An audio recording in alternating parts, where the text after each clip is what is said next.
สบายดีทุกคนสบายดีสบายคุณทวีสบายดีFC ของอุ่นนี่เท็กซัสหรือว่าอุ่นค่ำเนาะแม่ตั้งซื้อไม่เพิ่นชื่อมวนก็สบายดีแม่บ้านสบายดีอุ่นเพราะว่ามื้อนี้เฮาได้มาพ่อกับไอ้บุญทวีเป็นผู้ใหญ่ใจดีเนาะที่เพิ่นติดต่อเข้ามาหาเฮาแล้วเพิ่นก็เบิ่งคลิปเฮาที่ผ่านมาติดตามมาตลอดเพิ่นว่าเด้และอีกอย่างนึงเพิ่นก็เป็นผู้ใหญ่ใจดีที่ไปซอยเหลือสาวสวรรค์ที่ไปตามหาอ้ายอยู่เวียงจันทน์ตัวจริงพี่น้องอันนี้เป็นตัวจริงเสียงจริงแล้วเพิ่นก็ยังใจดีเพิ่นจะไปประเทศลาวอาทิตย์หน้าวันที่3เสียงไต่แท้ๆเลยนี่เพิ่นสิไปลาววันที่3เดือน4แล้วเพิ่นก็มีน้ำใจถามแม่บ้านว่าอยากฝากเครื่องไปลาวบ่เฮาก็ว่าฝากเล็กๆน้อยๆได้บ่เพิ่นว่าเอามาโลดบ่ต้องเกรงใจเพิ่นให้กระเป๋าหีบนึงเนาะเต็มหีบโลดอยากใส่โลดหมอใหญ่70กิโลพาวก็พอแม่นเนาะเฮาก็ฝากเพิ่นระวัง47พาวเอาอีกมันเต็มแล้วอ้ายเอา7เพราะว่าเลเบลมันมี70พาวเด้บ่ยากอยากสิโลดบ่ให้กาย70ก็พอหรือประมาณนั้นน่ะ65นี่ก็ได้หลังจากเขาพาเพิ่นไปกินข้าวกินน้ำแล้วฮะสิมาเอาเครื่องใส่เติมอีกก็ได้เนาะใส่เพิ่มเนาะเบิดอันใส่ละเบิดใส่ละโอเคตอนนี้ก็พอแล้วแม่นมีแต่ว่าเฮาสิมาถามเพิ่นว่าเพิ่นมีความรู้สึกแนวใดที่เพิ่นไปซอยเหลือสาวสวรรค์แล้วเวลาเพิ่นได้ไปเห็นเหตุการณ์ตัวจริงนั่นสภาพของดิพอร์ตี้หรือว่าของพ่อตู้ที่ถูกส่งกลับนั้นสภาพเพิ่นเป็นแนวใดตอนนั้นโอ้ไปนั่นต้นเขาอยู่เซโนเนาะติดต่อหาเพิ่นครับใคร actually เฮาติดต่อหาเพิ่นจะติดต่อหาคอยจะติดต่อหาคอยก็โชคดีว่าตอนนั้นเราอยู่ใกล้ๆอยู่เซโนก็บ่ได้มันบ่20นาทีใกล้ๆอยู่ซั่นน่ะก็พี่นัดไปกับซ้ำสิเจอกันเนาะจักเราอยู่เจได้ก็โทรเทื่อสัญญาณบ่มีก็โทรหาเจ้าติดต่อหาล่ะเป็นวุ่นๆเนาะมื้อนี้วุ่น3ระหว่าง3คน3สายเนาะเขาเป็นคนกลางไปนั่นจอดหาประมาณ10นาทีเราจอดแล้วก็แล่นมาใส่โอ้ยเราทั้งไห้ทั้งยังเลยเห็นตัวจริงอะไรโตน่าก็ลงกับคนเจ้าของห้างปิ้งไก่เคยเวียกอย่างนั้นเขาก็บอกโอ้ยนั่นจะลงเป็นยังไงอยู่โอ้ยนั่นไอ้เฮ้ยมันไอ้ของหอยเลยเป็นไข่นักลุกบ่ได้ทุกส่วนนั้นขอก็มีเวียกดวงหอยก็ดิพอก็อยากพาไปแล้วคอยเวียกอะไรแบบตรงเลยไปนะหอยก็เลยว่าเอาสิซะขนาดสั่งเงินให้กับไปดูแลเอาอายจะไปเพราะว่าชีวิตอายจะมันมีคุณค่าเหลือของเงินทำหาได้ชีวิตคนหันมันหาบ่ได้เลยคนหันเกิดมา3เดียวแม่นก็ความหวังก็อยากให้เพิ่นไปหาหมอเพราะว่าเฮารู้สึกว่าอ้ายเราบ่ไหวแล้วโอ้เป็นหนักคอยเราทั้งเว้าทั้งให้ทั้งยังเลยแต่ว่าตอนคอยโทรศัพท์ถ่ายคอยก็บ่ได้ถ่ายตอนเราให้ตั้งแต่ตูดเราก็แล้วเอานั่นจังได๋ก็พยายามเลยจะเฮ็ดมื้อนี้เอาเดี๋ยวนี้โลดหลังจากมันออกจากนี่นะให้เจ้าพาอ้ายเจ้าใช้รถนั่นจัมโบ้บ่หรือรถสมัยอยู่แท็กซี่บ่มีสวรรค์มีที่จัมโบ้ส่งสิมีจัมโบ้แท็กซี่ % หน่อยสุดแล้วพาเรานั่นทวิตว่านั่นสิพาไปหมอมาดิมื้อนี้นะโพเฮ็ดอยู่นั่นหาปิ้งไก่อ้ายนั่นอ้ายต้องมีสมุนครัวได้โอ้เนาะไปหาหมอต้องมีสมโนครัวไปแจ้งก็เลยว่าเอาจังซี่ซะบ่ต้องไปคลินิกแพงไดเท่าใดวะประมาณ1ล้านขึ้นไปโอ้ยบ่เป็นหยังอ้ายสิล้านก็เงินประมาณ50 ดอลมันก็เฉพาะเขามันแพงเนาะแม่นของเฮาก็คือว่าก็เฮาพอให้ได้พอได้บอกเลยมาเอ้าอันนั้น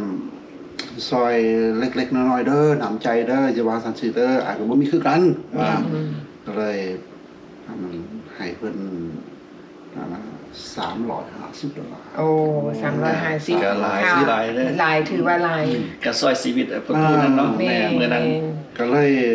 หลังจากแล้วพอยังโทรหาฮอดบ้านแล้วเป็นไงใครแน่บ่หมอก็ซักยาให้กินยาให้ถ้าต้องกันความช่วยเหลือถ้าเป็นหยังโทรมาเด้อ เพราะว่าพ่อสิซอยเป็นซอยได้แล้วก็มาแล้วก็ขอบใจละลายมันโอ้ยว่าถ้าบ่มีไอ้บุญนี้กับอานี่จักสิได้ล่ะบ่มีอันจักสิอ่า บ่ฮู้สิไป บ่ เพิ่น ฮู้ ไผ บ่ เนาะ ฮู้ว่าสิไปทางไหน เงินก็เบิด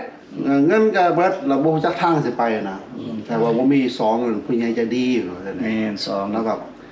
ขอบใจบ่ลืมบุญคุณโอ้ยน้องๆบ่ต้องเว้าเรื่องบุญคุณเด้อพ่อแม่เจ้าคุณเป็นบุญคุณเรื่องเจ้าอ้ายนี่แนะนำที่ว่าซอยคนใจดีซื่อๆบุญคุณที่บ่พ่อแม่เจ้าเลี้ยงเจ้าอันเขาว่าบุญคุณบอกเรา ยังแกยังว่าแกโชคดีเฮาตอนเฮาน้ำมือเราออกจากศูนย์พักชั่วคราวเนาะ แม่น เฮาก็ฮู้ว่าอ้ายเราก็เป็นไอเป็นไข้มาตลอด แม่น ลุกบ่ขึ้นตอนนอนรถเมล์ขี่รถเมล์มาแล้วก็ลุกบ่ได้เราไอมาตลอด รถเมล์นี่แต่เวียงจันทน์หาสมานนั้นไม่ใช่ได้เลยนะ แม่ มันสะเทือนมาสิมันบ่เคยรถ จักชั่วโมงจากเวียงจันทน์ไปฮอดสวรรค์ขี่รถเมล์ คนบ่เคยขี่ ระหว่างหม่อง10ปลายชั่วโมงพุ่นเด้ แม่น และอีกอย่างหนึงเรามีความโชคดีที่ว่า double replacement ผู้ที่ซอยเหลืออยู่เวียงจันทน์ซื้อปีรถ VIP ให้เราเพราะฉะนั้นอ้ายเราได้นอนเมือง ดิพอสเมนต์เป็นคนลาวอยู่เวียงจันทน์ว่ะ แม่นเพิ่นเป็นคนลาวอยู่ คนอยู่พี่ คนลาวอยู่อเมริกาแล้วเพิ่นไปใช้ชีวิตอยู่ประเทศลาว อ๋อคนลาวอเมริกาจะไปใส่ชีวิตลาว แม่ เพิ่นสร้างเพิ่นเฮ็ดแบบนี้ขึ้นมาสอนคนลาว แม่เพิ่นใจดีแต่ว่าเพิ่นเป็นคนที่บ่ประสงค์ออกนามเพิ่นบ่อยากให้ไผฮู้ว่าเพิ่นเป็นไผเพิ่นขอเป็นคนอยู่เบื้องหลังและให้เฮาอยู่เบื้องหน้าเพราะว่าคันสมมุติว่าเพิ่นต้องการความช่วยเหลือเพิ่นก็มีเพจ Facebook ของเพิ่น พอเขาเบิ่งอยู่ Facebook แต่เบิ่งผู้เบิ่งหยังก็มีแต่ รูปของ Deporty แต่ว่าบ่แม่นรูปตัวจริง บ่มีตัวจริงของเพิ่น แม่นเพราะว่าเพิ่นบ่อยากออกหน้าเนื่องจากว่าเพิ่นก็เฮ็ดเพิ่นมีหน้าที่การงานดีเพิ่นบ่อยากให้มันเป็นอีกส่วนหนึ่งที่กระทบถึงครอบครัวแล้วก็กระทบถึงเวียกงานของเพิ่น ดี บางคนก็คิดว่าเป็นสแกมแต่ว่าบ่เป็น บ่แม่นสแกมเขาก็เว้าอยู่เขาก็บ่อ่านเบิ่งว่าโอ้ยสแกมมือบ่คือแต่ว่าขอยไปเบิ่งที่ว่าอันน่ะที่ว่าเอาไปซอยเพิ่นประตูนะมีคนคอมเมนต์ว่าเขาว่าบ่แม่นสแกมบ่พอก็บ่คอมเมนต์หรอกก็เลยพอยังพอไปซื้ออยู่โอ้ยสแกมได้ว่าสแกมได้ วันนี้อยากถามไอ้บุญทวีว่าไอ้คือจังใดไอ้จึงอยากไปซอยคนดิพอร์ตี้ทั้งที่เฮาก็บ่ได้ฮู้จักกันเป็นหยังเฮาจึงอยากซอย อันน่ะนิสัยข่อยมาเปลี่ยนวังข่อยเริ่มอายุ45ปีขึ้นมาตะกี้ก็บ่เคยสอนคน โอ้ อายุแก่คนมันเปลี่ยนนะหลังจาก45ปีขึ้นมาแล้วความรู้สึกนึงอยากสอนคน โอเค เห็นหมาเห็นแม่ตายก็อยากเอาไปขุดฝังเลยนะ โอ้ มันเปลี่ยนนะ จิตใจเปลี่ยนเนาะ เปลี่ยนมาอายุ45ปีจื้อได้เห็นสัตว์ยังอยู่ตามตลาดว่าหอยยังไปซื้อปอกซื้อปลามาเกลือเห็นคนทุกข์ลำบากคนก็มันเป็นน้ำมันเปลี่ยนไปเอง เพราะว่ามีบางคนเนาะคือคนบางคนลาวบางคนก็จะบอกโอ้ไปซอยเฮ็ดหยังพวกนี้แบบว่าเขาเจ้าเป็นคนประวัติบ่ดีเป็นหยังจึงต้องไปซอยสินะมันก็ความคิดของคนมันบ่คือกันแม่แบบสมองคนน้องต่างกันคือว่าการเฮียนนี่แหละนี่คนนึงมันเฮียนไปนึงเฮียนบ่ได้เลยนะมันต่างกันความคิดคนบ่คือกันคนหลอยคนบางคนคิดบ่คือกันมันต่างกันอันนี้เราน้อยนึงที่ย้อนหลังน้อยนึงที่เป็นหยังบ่เป็นซอยแต่ซ่องเฮาเนาะเพิ่นเริ่มซอยมาแต่หลายปีแล้วเราที่มาของการซอยเหลือคนเริ่มซอยเรือคนที่ไปซอยเรืออยู่ประเทศคันมาช่อง YouTube ของเขมรเขมรก็เลยต่างจากปั๊บเราก็เลยมาค้นคว้าตามมาเห็นนั่นส่องอยู่ YouTube อยู่ทางใต้ทางปากเซ่ซอยแล้วก็ไม่เห็นเขาโพสต์ลง YouTube เห็นคนอยู่ทางบ้านโคกบ้านโคกเขาใช้ส่อง YouTube หลายบ้านโคกแถวสวรรค์บ่แถวสวรรค์บ้านโคกนะระวังบ้านโคกมาเซโนกับพี่เพียงแต่10นาทีคนบ้านโคกนี่เฮ็ดส่อง YouTube เบิด เลยซอยต่อมาก็บ่เห็นสองเจ้าเจ้าไทยอยู่ซักหนอห่วยคนบ้านเฮาโดยซักหนอก็เลยติดตามมาเลยนะที่มาที่ไป ที่ไปที่มา เลยมานั่นน้องชายก็ถามมันเอ้าให้ไปฮู้จักกันนะอุ่นนะก็เห็นใน YouTube นะโอ้ยเขาเตะบ้านโคตรดีเลยนะนิสัยดีอ้ายนี่คนได้คนบัวแล้วสิยองจะบอกคนบ่จักเล่าไปว่าพี่ไอ้อุ่นนี่นิสัยดีขนาดเลย โอ้ขอบใจเด้อ มันโฟเบอร์นี่บ่สู้แล้วนี่สุดดีขนาดนั้น ขอบใจเด้อกับน้องสายเรา อ้าวน้องชายว่าซั่นเด้อันคนแบบ โอ้ก็บังเอิญเนาะ น้องชายบ่ได้ฟังบ่ฟังมันทิศแล้วนี่ โอ้ เราก็ว่าเดี๋ยวสิแถมถามแม่บ้านเบิ่งดีแท้ว่าว่า บ่สมัยนั้นครับก็เป็นวัยรุ่นครับก็มักเตะบอลนะเที่ยวตลาดฟอร์เวิร์ดครับก็บ่มีหยังเนาะครับก็วันเสาร์วันอาทิตย์เลิกกลางวันเลิกโรงเรียนมาครับก็ไปเตะบอล แม่นจนได้เมี วัน ย เสาร์วันอาทิตย์ก็เตะบอล ได้เมียก็ไปนั่งเฝ้าอยู่เดินบาน แม่นว่าอันน่ะตอนนั้นคอยมันนั้นเมื่อเฮ็ดบุญอยู่น่ะแสนซุ่ม โอเค แสนซุ่มแล้วพอดีคนนั้นโทรหาพี่น้องอยู่ไโอโอเค แล้วว่าเอ้านั่นไอ้บุญทวีว่าซั่นพอเห็นเจ้านั่นอันนั้นไปช่วยคนอยู่น่ะสวรรค์ในเขต เสียงไทยทงด้วยนี่ เสียงไทยทงเด้ แถวคนโพเนี่ยเสียงสูงบ้านคำ เราเห็นแล้วเห็นอันนั้นอุ่นนี่โพสต์ลงว่าอ้าวมันอายเฮาตัวนี้ว่าซั่นน่ะ โอ้แม่นเหรอ นั่นอันน่ะพี่น้องอยู่โออยู่อกวิว โอ้โอ กับ เค เบิ่งสองเจ้า โอ้เข้าใจเด้อ เขาเลยต้องคอยกันว่าเจ้านั่นถ่ายลงที่แบบไปซอย แม่นไปซอยสาวสวรรค์ตอนนั้น แม่บัดนี้ FC สิได้ฮู้จักไอ้บุญทวีหลายขึ้น พี่น้องไอ้บุญทวีที่อยู่ต่างรัฐต่างเมืองเห็นอ้าวมื้อนี้ได้เห็นตัวจริงเสียงจริงเนาะมาหาอยู่บ้านอีก แม่นว่าก็ดีใจนำแล้วขอบใจเนาะที่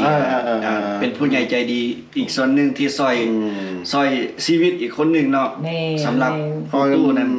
ก็ถามอยู่ว่าอุ่นเอ้ยถ้าทางเขตตอนเขาอยู่เซโนน่ะถ้าว่าแม่นไผผ่านมาทางสวรรค์เขตถือส่งมาทางนี้นะพวกอยู่หั่นเด้ตองคำคนสวยเลือกโทรมาเด้อ ก็พอดีเลยเนาะ แต่ว่าก็มีถือจังหวะแต่ว่าถ้าว่ามีนี่เขาก็สิบ่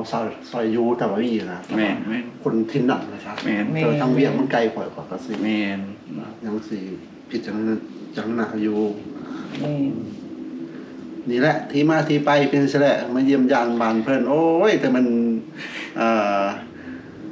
บ้านเพิ่นนี่กว้างขวางแน่เบิ่นดีพูดแน่เบิ่นแถวนี่ แม่ เบิ่ง GPS ถ้าบ่มี GPS พามาเคยพูดหรอกว่าบ้านเพิ่นมาแบบอันนั้นบ่แม่นอยู่ในเมืองกันนอกๆกันนึง แม่ แต่ว่างาม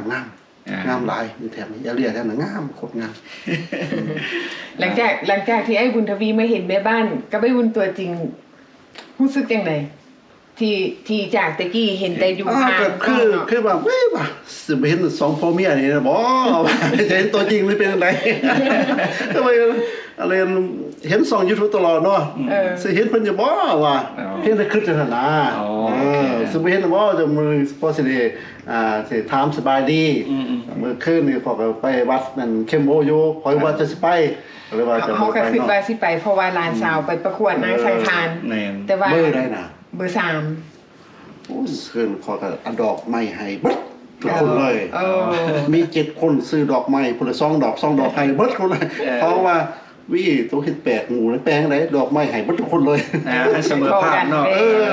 ดีแบบว่าผมแบ่งซอยวัตถุคนนะเพราะเป็นจะจองตัวผู้เดียว เรื่องเบิดทุกคน เพราะว่าเมื่อวานนี้แม่บ้านเลิกการคำก็เลยบ่ได้ไป ก็เลยมาแพ็คเครื่องใส่หีบ แต่มันสุกอะไรนะขึ้นยนต์ดี นี่ แต่ว่าปรับตัวยังบ่ทันดีหมดเลย ให้โชคดีด้วยฝ่ายผู้แขน ปรับตัวยังบ่ทันอยู่นี่ แม่นว่าแล้วสิกลับไปลาวอีกแล้วนี่ มาบ่2 ลิตรแล้วนี่มาเฮ็ดอันนั้น มาเฮ็ดแท็ก เฮ็ดแฮกเฮ็ดแฮกแล้วครับว่าเมื่อได้ไหน ว่าบ่ได้นะบางเทื่อเขามีโอกาสไปลาวอาจจะไปเจอเพิ่นอยู่ลาวอีกก็ได้จะได้ไปกินข้าวกินน้ำนำกันเนาะอยู่ลาว ไปสวรรค์เขตมา สวรรค์เขตอาจจะเฮามีพี่น้องอีกอยู่แถวสวรรค์เขต แม่นบ่ แม่น สวรรค์เขต พี่น้องข่อยต้องไต่หลายแต่เมืองจันทน์น่ะบ่มีถ้าว่าไปเพิ่นโฮงหลายโพด อ๋อมีอีก โอ้ จะ โอ้ยเพิ่นโฮงน่ะแซนซุ่มบ่พ่นซีบ่ ว่า เต็ม โอ้ ทั้งนี้ โอ้ อันนี้ก็เกิดอยู่บ้านโพนแน่ โอ้ นี่ ลืมบอกจะฟังข่อยเริ่มไปเมืองลาวปี2003 2-3ปีเดียวกันซะ 2003เลย2004ข่อยลงไปนั่นพงศาลี โอ้ ข่อยเอาเครื่องไป ไปไกล เอาเครื่อง สุดเด้เหนือ เอา สุด เอายาข่อยไปซื้อยาหัวมักนะ โอเค เต็มมันก็บ่หลายเติบแล้วไปแถวตะกี้อยู่พงศาลีอยู่อูไต่อูเหนือ โอ้ เขาน่ะมาเล่นคิวนะเอายา เออ นายบ้านก็แจกยาให้โอ้เลยทนเขา อืม มีผู้หนึงอุ้มลูกมาตาแดงแบบหยอดตาใส่เลย2-3มื้ออุ้มลูกมาโอ้ยขอบใจหลายเด้อยาหัวมักเนี่ยมันซื้อเนี่ย ยาว่าสำหรับเขาเจ้านะสำเป็นยาพิเศษ เพราะว่าบ่มียาเลยอยู่ แม่ บ่มียา แม่ สมัย เขาเจ้าอยู่ไกล อยู่ไกลโอ้ย เป็นทางไกลสองลี้ มีไฟฟ้าบ่มี โอ้ น้ำ โอ้อยากซื้อนั่นน่ะซื้อไฟโซล่าไปแจก เดี๋ยวนี้เขาพัฒนาแล้วโอเค เมนเขาอยากซื้อไฟโซล่าไปแจกให้คนที่อยู่ห่างไกลซอกหลีกที่เขาเจ้าไฟฟ้าเข้าบ่ถึง บ่ยากคันใครอยากได้ไฟโซล่าร์ติดต่อมาหาเฮาใครอยากซื้อนะเฮามีสาขาเนาะ แม่ หลังจากนั้นขอยก็ไปเส้นควงขอยเอาแต่เครื่องเล็กหน่อยเครื่องผู้หญิงอายุ5 ปีขึ้นไปมันเห็นจะเครื่องน้อยกว่าแถวชนบทแล้วขาดเครื่องหนึง โอ้ เอาเครื่องเต็มหีไปเขาก็ไปหูจักในบ้านในบ้านญาติเขาก็มาเอาเครื่อง อืมโอ้ ดีเนาะเขาอยากให้มีแบบว่าอยากให้มีอยู่คืออยู่อเมริกาเนาะแบบส่งเครื่องไปดูนี่แบบฟรีชิปปิ้งอะนะ โอ้ยาก เมนมันยาก ยาก เนาะเพิ่นก็ใจดีอีหลีเด้ แม่ บ่แม่นแต่เริ่มเดี๋ยวนี้ก็เราก็เริ่มมาหลายปี แม แล้ว นเพิ่นเฮ็ดผ่านมาแล้ว แม่น ก่อนที่เพิ่นจะมาฮู้จักเฮา อืม เริ่มมาหลาย ครับก็โชคดีที่ได้เจอเพิ่นเนาะ แม่น ไปนักสุดเป็นปรุงสลีอยู่นะอูไต่ โอ้ อูไต่บ่แม่นอูเหนือบ่ผิดผ่านอูไต่หรืออูเหนืออืม เนี่ยเพิ่นยังได้เห็นหลายคนเฮาได้นี่ โอ้ย แต่เหนือฮอดใต้แท้ อูไต่นี่อูเหนือยอดอูแล้วก็ยังงั้นโอ้ยบ่จือเลย ๆเออ หลาย แค่ คน หนองหลายหม่อง อืม แม่นเนาะ หลายหม่อง โอเคเนาะพี่น้องอันนี้ก็เป็นที่ไปที่มาของผู้ใหญ่ใจดีที่ไปซอยเรือดิพอร์ตี้เนาะซอยเรือสาวสวรรค์กับอ้ายของเพิ่นอันนี้เขาก็ได้เห็นตัวจริงเสียงจริงเนาะพี่น้องเอาไว้คลิปหน้าถ้าหากว่าเฮามีโอกาสได้เมืองลาวแล้วเฮาได้ไปพ่อเพิ่นเฮาก็คือสิได้ให้เพิ่นเป็นไกด์นำเที่ยวอยู่ทางภาคใต้เนาะ แม่นแถวสวรรค์ สวัสดี แถวสวรรค์เนาะโอเคพอกันใหม่เนาะพี่น้องเนาะพอกันใหม่คลิปหน้าโอเคบ๊ายบาย บ๊ายบาย